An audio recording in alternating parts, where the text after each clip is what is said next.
দায়িত্ব ছাড়া যেমন পুরুষ হওয়া যায় না, ঠিক তেমনই ধৈর্য ছাড়া নারী হওয়া কঠিন।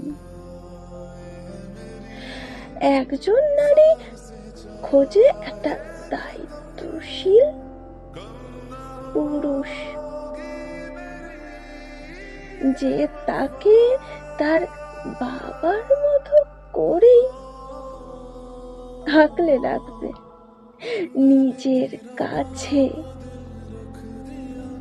আর একজন পুরুষ খোঁজে একজন ধৈর্যশীল নারী, যে কঠিন পরিস্থিতির মাঝে ধৈর্য ধরে পরিস্থিতি সামলে নেবে।